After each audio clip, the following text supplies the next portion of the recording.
Hello प्यारे बच्चों, सभी को नमस्कार। तो उम्मीद करते हैं आप लोग घर पे बिल्कुल ठीक होंगे और अच्छे से पढ़ाई कर रहे होंगे। तो स्टूडेंट्स, आज का वीडियो में हम बात करने वाले हैं क्लास 9th का गणित का वर्कशीट नंबर 9 का, यानी कि क्लास 9th का मैथ का वर्कशीट नंबर 9 के बारे में पढ़ेंगे। और ये जो वर्कशीट है 26/7/2021 का होने वाला है, यानी कि 26 जुलाई का वर्कशीट है आपका। और आपका वर्कशीट जो है अब ज्यामिति यानी कि ज्योमेट्री से स्टार्ट हो गया। ठीक है, तो हमें यहाँ पे सबसे पहले कुछ बेसिक इंट्रोडक्शन दिया गया है। जो टॉपिक्स आज का है उसके बारे में समझेंगे, फिर वर्कशीट का जो क्वेश्चन है वो आपको हम समझाएंगे। सबसे पहले बताया गया है, सबसे पहले देखो यहाँ पे बताया गया है कि हम लोग को बताया गया है बहुभुज के बारे में क्या होता है। ठीक है, बहुभुज किसे कहते हैं? तो केवल रेखा खंडों से बना सरल बंद वक्र बहुभुज कहलाता है। वक्र बहुभुज मतलब, ठीक है, पॉलीगॉन्स इसके हिंदी में बोलते हैं। अब देखो यहाँ पे दो चीज़ है, केवल रेखा खंड से बना सरल बंद वक्र, यानी कि वक्र क्या होता है? कर्व जो कि बंद है। जैसे ये देखो, एक बंद वक्र नहीं है, ये खुला है। और ये बाकी जो सभी है ये क्या है? एक बंद वक्र है। और बंद वक्र में भी जो सिर्फ रेखा से बना हुआ, जैसे सरल रेखा से आप देख पा रहे होंगे, ये बना हुआ है एक सरल रेखा। जैसे हम एक फिगर इस तरह से बनाए तो ये क्या है? सरल रेखा से बना हुआ। हम इसकी भुजा आराम से पता लगा सकते हैं सब। तो इसी को हम लोग क्या बोलते हैं? बहुभुज कहते हैं। बहुभुजों का वर्गीकरण उनकी भुजाओं के संख्या के अनुसार किया जाता है। ठीक है, उनके भुजा के संख्या के अनुसार हम लोग करते हैं। जैसे 3 भुजा वालों को हम लोग क्या बोलते हैं? त्रिभुज। जिसका 4 भुजा हो उसे हम चतुर्भुज, 5 भुजा षष्ठभुज, इस तरह से 6 भुजा को इंग्लिश में पेंटागन, हेक्सागन, इस तरह से हम सबको बोलते हैं। ठीक है, तो उम्मीद करते हैं कि आपको जो है बहुभुज किसे कहते हैं समझ में आ गया होगा। यहाँ पे हमें क्वेश्चन दिया गया था एक, ये कि निम्न में से कौन सी आकृतियाँ बहुभुज है, कारण सहित बताइए। अब कौन सा बहुभुज है, इसका क्या रीजन है? तो आपका पहले लिखोगे बी जो है वो बहुभुज है। तो कारण लिखोगे क्यों? क्योंकि देखो इस हम यहाँ पे यही कारण लिख रहे हैं ना, कि बहुभुज क्या होता है? जो केवल रेखाखंड से बना सरल बंद का वृक्कभुज कहलाता है। तो यही जो है केवल रेखाखंड से ही बना हुआ है और पूरे तरह से बंद है। देखो ये रेखाखंड है, ये बंद नहीं है। इसका हम बताइए रेखाखंड का है, इसकी हम भुजा निकाल सकते हैं? कितनी भुजा वृत्त का? नहीं, ये भी नहीं निकाल सकते। तो यही होगा। ठीक है, तो उम्मीद करते हैं ये आपको समझ में आ गया होगा फर्स्ट। अब आगे जो टॉपिक दिया हुआ है कि भुजाओं की लंबाइयों व कोण के प्रकार के आधार पर त्रिभुजों को वर्गीकरण निम्नलिखित प्रकार होता है। यानी कि त्रिभुज का हम लोग टाइप्स पढ़ेंगे, ट्रायंगल्स का टाइप्स पढ़ेंगे। एक उसका भुजा के आधार पे, एक उसके कोण के आधार पे, त्रिभुज के कोणों के आधार पे। तो त्रिभुज की भुजाओं की लंबाई के आधार पे हम त्रिभुज का क्या नाम लिखेंगे? जिसका तीनों भुजा असमान हो। असमान बोले तो कि अलग अलग। जैसे हम यहाँ पे एक त्रिभुज लेते हैं, एक त्रिभुज लिए और एक भुजा की लंबाई 3 सेंटीमीटर है, एक भुजा की लंबाई 4 सेंटीमीटर है और एक भुजा की लंबाई 5 सेंटीमीटर है। तो बच्चों यहाँ पे आप लोग देख पा रहे होंगे कि यहाँ पे सभी जो भुजा है सभी की लंबाई एक जैसा नहीं है। 3 सेंटीमीटर है, कोई 4 सेंटीमीटर है, कोई 5 सेंटीमीटर है, यानी कि सभी भुजा असमान है। तो जब सभी भुजा असमान होता है तो उसको हम लोग क्या बोलते हैं? विषम बाहु त्रिभुज। क्या बोलते हैं? विषम बाहु त्रिभुज, जिसकी सभी भुजा असमान हो, मतलब अनइक्वल होगा। ठीक है, इसे इंग्लिश में स्केलेंस ट्रायंगल बोलते हैं। जिसकी 2 भुजा समान हो। अब ऐसा त्रिभुज जिसका 2 भुजा बराबर हो। जैसे हम एक यहाँ पे ट्रायंगल बनाते हैं कि ये बोले ये भी 3 सेंटीमीटर का भुजा है, ये भी 3 सेंटीमीटर का, और ये 4 सेंटीमीटर का है। तो इसमें आप देख पा रहे होंगे स्टूडेंट्स कि इसका 2 भुजा जो था वो बराबर है, लेकिन उसकी तीसरी भुजा उसके बराबर नहीं है। तो जिसका 2 भुजा बराबर होता है उसको हम लोग समद्वि बाहु त्रिभुज बोलते हैं। क्या बोलते हैं? समद्वि बाहु त्रिभुज, इंग्लिश में आइसोसेलेस ट्रायंगल बोलते हैं। ठीक है, जिसका तीनों भुजा समान हो, जिसका तीनों भुजा बराबर हो, उसे हम समबाहु त्रिभुज बोलेंगे। समबाहु त्रिभुज मतलब जिसका सभी भुजा इक्वल होगा। जैसे हम यहाँ पे अगर जो हम बात करें कि एक ट्रायंगल लेते हैं जिसकी सभी 2-2 सेंटी या 3-3 सेंटीमीटर वाला एक ट्रायंगल है। इसका ये भी भुजा 3 सेंटीमीटर है, इसकी भुजा की भी लंबाई 3 सेंटीमीटर है, इस भुजा की भी लंबाई 3 सेंटीमीटर है। तो ये क्या होगा? समबाहु त्रिभुज होगा। तो उम्मीद करते हैं आपको जो है त्रिभुज का प्रकार भुजा के आधार पे आपको पता चल गया होगा। ठीक है, कमेंट करके आप लोग ज़रूर बताना कोई समस्या हो किसी भी तरह का, तो हम कोशिश करेंगे उसे दोबारा से फिर से आपको शॉर्ट आउट करने। अब हम लोग पढ़ेंगे कोण के प्रकार के आधार, मतलब जिसके कोण होगा उस हिसाब से त्रिभुज का भुजा, त्रिभुज के टाइप्स ट्रायंगल्स का। तो जिसका न्यून कोण, अब देखो यहाँ से ना आपको पता होना चाहिए पहले न्यून कोण क्या होता है, सम कोण क्या होता है, अधिक कोण क्या होता है। तो न्यून कोण क्या होता है कि ऐसी कोण जिसका मान 0 और 90 के बीच में होगा, 0 और 90 के बीच में होगा, 0 डिग्री से लेकर के 0 डिग्री से लेके 90 डिग्री के बीच में जो भी कोण होता है उसको हम न्यून कोण बोलते हैं। या तो 15 डिग्री हम लिखे, 80 डिग्री लिख रहे हैं, 85 डिग्री लिख रहे हैं, ठीक है, तो ये सभी न्यून कोण के अंदर आएगा। तो उससे ठीक है, तो ये तो न्यून कोण हो गया। लेकिन अब न्यून कोण त्रिभुज क्या होगा, यानी कि इसका प्रत्येक कोण न्यून कोण होगा, मतलब इसका हर एक एंगल क्या होगा, 90 से छोटा होगा। हर एक एंगल जो है वो क्या होगा बच्चों, 90 डिग्री से छोटा होगा। जैसे कि हम यहाँ पे एक ट्रायंगल लिए, हम यहाँ पे एक ट्रायंगल लेते हैं, और यहाँ पे हम एक ट्रायंगल लेते हैं। अब यहाँ से देखो हम इसका क्या करेंगे, एंगल का नाम लिखते हैं, वैल्यू, मतलब मान लेते हैं कि ये 60 डिग्री का है। एक इस एंगल का मेजर मान लेते हैं 50 डिग्री है, और इस एंगल का मेजर मान लिए कितना है, 70 डिग्री है। तो आप देख पा रहे होंगे बच्चों कि यहाँ पे जो सभी कोण है, 3 कोण है। एक तो देखो आपको होना चाहिए कि तीनों त्रिभुज का सभी कोण का योग क्या होता है, 180 डिग्री होता है, ठीक है। तो यहाँ पे आप लोग देख पा रहे होंगे कि इसका सभी कोण क्या है, 90 से छोटा है। ये 60 डिग्री है, 50 डिग्री है, 70 डिग्री, ठीक है। तो सब 90 से छोटा है, और सबको जोड़ो, 70 और 50 120 और 60 180 डिग्री आ भी रहा है। तो ये क्या होगा, ये जो है हम इस त्रिभुज को बोल सकते हैं क्या, न्यून कोण त्रिभुज बोल सकते हैं। ये भी हो सकता है दूसरा कि सभी 60-60 का, ये भी 60 डिग्री, ये भी 60 डिग्री, ये भी 60 डिग्री, ये भी न्यून कोण है। तो उम्मीद करते हैं आपको न्यून कोण त्रिभुज क्या था समझ में आ गया होगा।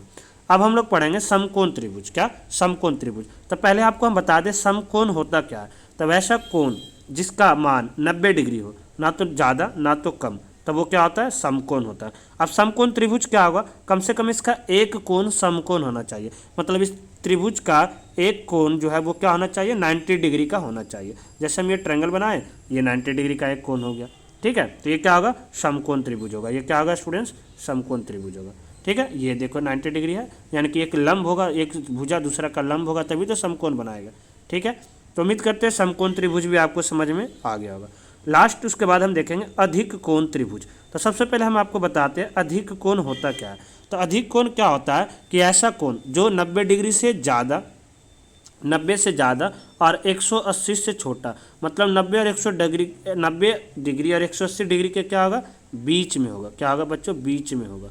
90 और 100 डिग्री, 90 और 180 डिग्री के बीच में जो भी कोण होता है उसे हम लोग अधिक कोण बोलते हैं। और अधिक कोण त्रिभुज क्या होगा कि इसका एक कोण कम से कम क्या होना चाहिए, अधिक कोण होना चाहिए। मतलब त्रिभुज का एक कोण का मान 90 और 180 के बीच में होना चाहिए, तब वो क्या होगा, अधिक कोण त्रिभुज होगा। तो आप त्रिभुज को देख के कैसे पता लगाएंगे। देखो ये सीधा तो था, ये कैसे है, तो सीधा है, तो ये तो 90 डिग्री होगा। अब जो भी कोण बनेगा 90 से बड़ा, तो ये थोड़ा इस साइड, लाइन का इस साइड झुका होगा, इस साइड झुका होगा, ठीक है। तो इसके आधार पर हम देखो, जैसे हम एक त्रिभुज बना रहे हैं, देखो मान लो इस तरह से ये जो त्रिभुज है, तो आप लोग देख पा रहे होंगे बच्चों कि ये जो है क्या है, ये 90 डिग्री से ज़्यादा है, क्योंकि सीधा होता तभी 90 होता। तो ये कौन सा त्रिभुज होगा, अधिक कोण त्रिभुज होगा। तो उम्मीद करते हैं आपको त्रिभुज का प्रकार, त्रिभुज का प्रकार, एक तो उसका भुजा के आधार पे, एक उसके कोण के आधार पे आपको पता चल गया होगा। एक बार दोबारा से हम रिकैप करा देते, रिवीजन करा देते आपको। कोण जैसे भुजा के आधार पे जिसकी सभी भुजा बराबर नहीं होगा, मतलब असमान होगा, तीनों भुजा असमान होगा, विषम बाहु त्रिभुज। जिसका दो भुजा बराबर होगा, समद्विबाहु त्रिभुज। और जिसकी सभी भुजा बराबर होगी वो समबाहु त्रिभुज, ठीक है। जिसका सभी भुजा बराबर होगा समबाहु, और जिसका सभी भुजा बराबर नहीं होगा वो विषम बाहु, ठीक है। इसी प्रकार से कोण के आधार पे वैसा त्रिभुज जिसका सभी कोण न्यून कोण होगा, मतलब सभी कोण 0-90 के बीच में होगा, वो न्यून कोण त्रिभुज होगा। और वैसा त्रिभुज जिसका एक कोण समकोण होगा तो समकोण त्रिभुज होगा। और वैसी त्रिभुज जिसका एक कोण अधिक कोण होगा, मतलब 90 और 180 के बीच में होगा, 90 से ज़्यादा और 180 के बीच में एक कोण कम से कम, तब वो अधिक कोण त्रिभुज होगा, ठीक है बच्चों। तो उम्मीद करते हैं आपको त्रिभुज के बारे में समझ में आ गया होगा। अब हम लोग बात करने वाले हैं, इस क्वेश्चन हमें दिया गया है कि निम्नलिखित त्रिभुज को प्रत्येक भुजाओं की लंबाई, उसके भुजा की लंबाई और कोण के प्रकार के आधार पर नामकरण कीजिए, मतलब नाम लिखना है। तो देखो यहाँ अगर जो हम देखें भुजा के आधार पे, तो भुजा के आधार पे देखेंगे तो इसकी दोनों भुजा क्या है बच्चों, बराबर है। ये भी 10 है, ये भी 10 है। तो जब इसके दो भुजा बराबर है तो क्या होगा, समद्विबाहु त्रिभुज। तो इसमें यहाँ पे क्या लिखोगे, समद्विबाहु त्रिभुज लिख दोगे, ठीक है। अब इसका कोण देखो, तो कोण क्या है, एक कोण क्या है, एक जो कोण था वो क्या है, 90 डिग्री का है। तो ये भी क्या होगा, क्या होगा, समकोण त्रिभुज। तो ए में ये आएगा, अभी हम नीचे लिख भी रखे, और ये आएगा ए में आपका, ठीक है। ये आप लिख देना, आगे पीछे कोई भी लिखो, कोई फर्क नहीं पड़ेगा। अब हम दूसरी बी में देखेंगे। बी में देख रहे हैं कि ये 9 सेंटीमीटर है, ये 15 सेंटीमीटर है, ये 10 सेंटीमीटर, इसकी सभी भुजा असमान है। तो जिसका सभी भुजा असमान होता है उसको हम क्या बोलते हैं बच्चों? उसको हम बोलते हैं विषम बाहु त्रिभुज। क्या बोलते हैं? विषम बाहु त्रिभुज। तो बी में तो ये आ जाएगा, आप लोग बी में पहले ये लिख लेना, विषम बाहु त्रिभुज। आप देख पा रहे होंगे बच्चों कि ये इधर के झुका है, लाइन की तरफ नहीं, उल्टा साइड झुका हुआ, मतलब ये जो कोण है ना ये 90 से ज़्यादा है। तो 90 से जो ज़्यादा होता है उसको हम क्या बोलते हैं? अधिक कोण त्रिभुज, अधिक कोण त्रिभुज। तो बी में ये आएगा। तब उम्मीद कर रहे हैं समझ में आ रहा होगा। अभी हम नीचे लिख भी रखे हैं, आंसर आपको हम दिखा भी देंगे, पहले यहाँ से हम समझा दें, फिर नीचे आंसर आप लोग आराम से कर लेना। सी में आप लोग देखोगे बच्चों तो इसका तीनों भुजा बराबर है, तो तीनों भुजा बराबर है तो उसको हम समबाहु त्रिभुज बोलते हैं। तो सी में आप लोग ये लिख लेना। और इसका तीनों भुजा बराबर है तो इसका तीनों कोण भी बराबर होगा। जब किसी भी त्रिभुज का तीनों कोण बराबर होता है तो 60-60 डिग्री का होता है, ठीक है। तो ये न्यून कोण त्रिभुज हो जाएगा, ठीक है। सी में आ रहा है बच्चों समझ में? तो उम्मीद करते हैं आपको, देखो यहाँ पे हम आंसर भी आपके लिए अब लिख रखे हैं, यहाँ से आप लोग आराम से लिख लेना ये चीज़, ठीक है।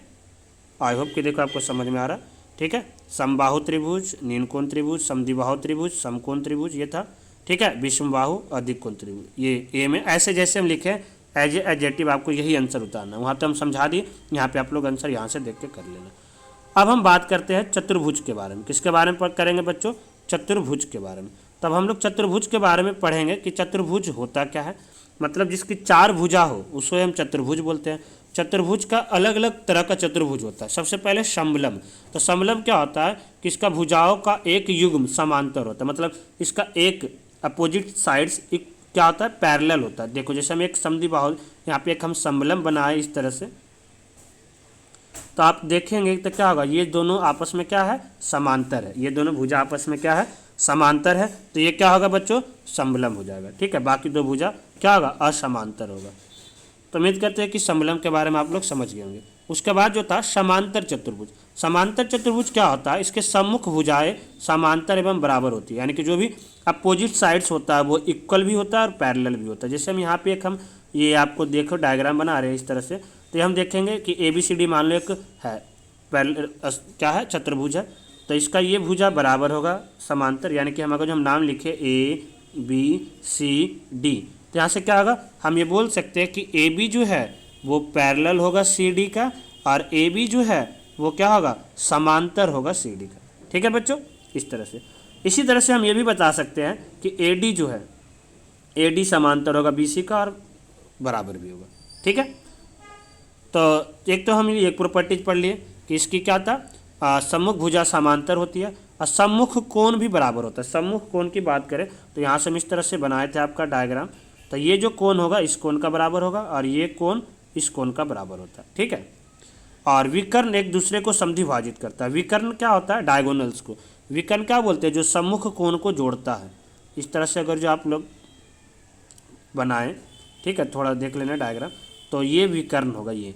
और जब विकर्ण जहाँ पे काटेगा वो आपस में प्रतिच्छेद, जैसे ABCD, तो जब विकर्ण आपस में क्या बोला? समद्विभाजित करेगा, मान लो O पे, तो इसका मतलब क्या हुआ कि OA जो है वो बराबर होगा किसका? OC का। और OD जो है वो बराबर होगा किसका? OB का, ठीक है बच्चों। तो उम्मीद करते हैं ये भी आपको समझ में आ गया होगा, ठीक है।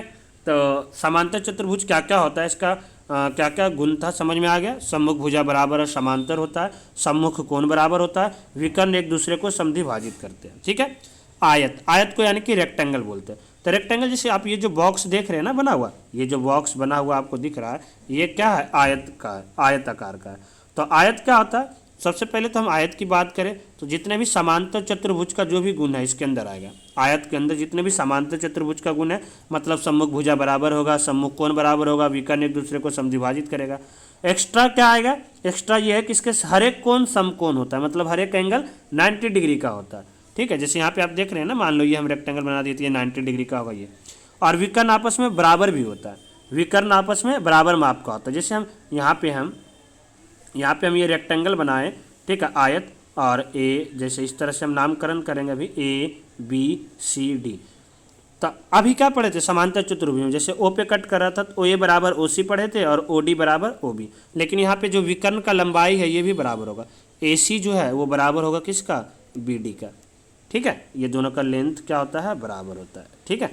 तो उम्मीद करते हैं आपको आयत के बारे में भी समझ में आ गया होगा। अब हम बात करते हैं समचतुर्भुज का। तो समचतुर्भुज क्या होता है बच्चों कि समांतर चतुर्भुज के सभी गुण इसके अंदर होंगे। मतलब समांतर चतुर्भुज मतलब आमने सामने की सम्मुख भुजा बराबर और समांतर भी होगा। साथ साथ में इसमें एक एक्स्ट्रा पॉइंट आ गया कि इसका सभी भुजा बराबर होगा, सभी भुजा बराबर होगा और विकर्ण परस्पर लंब होता है। अब देखो ये चीज़ जानना, परस्पर लंब क्या होता है इसके बारे में। तो देखो हम डायग्राम से पहले समझाते हैं आपको डायग्राम में कि समचतुर्भुज कहते किसको, समचतुर्भुज होगा क्या, आपको हम डायग्राम से थोड़ा समझाते हैं। ठीक है, देखो इस तरह से मान लो हम इस तरह से एक हम डायग्राम बनाएं। ठीक है, और थोड़ा देखो आप समझ, मान लो ये इक्वल, तो एक इसके सभी भुजा बराबर है, ये ए बी सी डी, ये सभी भुजा आपस में बराबर है।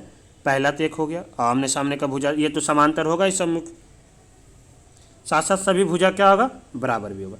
अब ये बोला कि इसका जो विकर्ण, विकर्ण मतलब यही बोले ए सी, और दूसरा विकर्ण क्या होगा वी डी। तो बी डी क्या होगा बच्चों, बी डी। तो ये जो प्रतिच्छेद करेगा ना, तो यहाँ पे जैसे ओ पे, तो ये 90 डिग्री पे बनेगा। मतलब हम बोल सकते हैं कि एंगल सी ओ डी ये क्या होगा, 90 डिग्री का होगा। और सिर्फ सी ओ डी नहीं, ये सभी 90-90 का होगा। तो ये 90 डिग्री पे क्या करता है, प्रतिच्छेद आपस में क्या करता है, लंब होता है एक दूसरे का। ठीक है, तो उम्मीद करते हैं आपको समझ में आ गया क्या था। अब वर्ग क्या होता है बच्चों, वर्ग सभी का, वर्ग एक समांतर चतुर्भुज का जो गुण है वो वर्ग के अंदर होगा। आयत का भी, मतलब समांतर चतुर्भुज क्या था, आमने सामने का भुजा बराबर और समांतर। आयत में क्या अंतर था कि इसका विकर्ण बराबर भी होगा और क्या होगा, 90 डिग्री का भी होगा। तो एक जो वर्ग होगा, मान लो हम वर्ग बनाते हैं, तो ये देखो डायग्राम थोड़ा आप समझ जाना। तो वर्ग मतलब होगा कि जिसके सभी भुजा, जिसकी सभी भुजा बराबर भी होगा, ऑल साइड्स इक्वल भी होंगे, और हर एक कोण भी बराबर होगा 90 का, और कोण का ये जो विकर्ण है ये भी आपस में बराबर होगा, प्रतिच्छेद भी करेगा, साथ साथ किस पे प्रतिच्छेद करेगा, 90 डिग्री पे करेगा। ठीक है, तो एक वर्ग जो है, वर्ग जो है एक आयत भी हो सकता है, समांतर चतुर्भुज हो सकता है, समचतुर्भुज हो सकता है, लेकिन सारे आयत जो है वो वर्ग नहीं हो सकता। ठीक है, ये सब चीज़ थोड़ा हम डिटेल में आप लोग को 8th क्लास में ही पढ़े होंगे। अब आज का हमें दे रखा है सही गलत, सत्य और असत्य क्या होगा। तो एक आयत का प्रत्येक कोण समकोण होता है, तो सत्य, तो आप क्या लिखोगे, सत्य।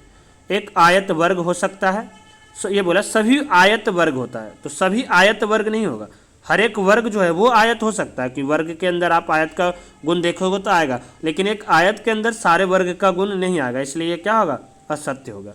एक वर्ग के विकर्ण परस्पर लंब होते हैं, तो सत्य होगा। अभी हम नीचे लिख रखे आंसर, आप लोग आराम से लिख लेना, पहले हम समझा लेते हैं। ठीक है, तो ये क्या होगा, सत्य होगा।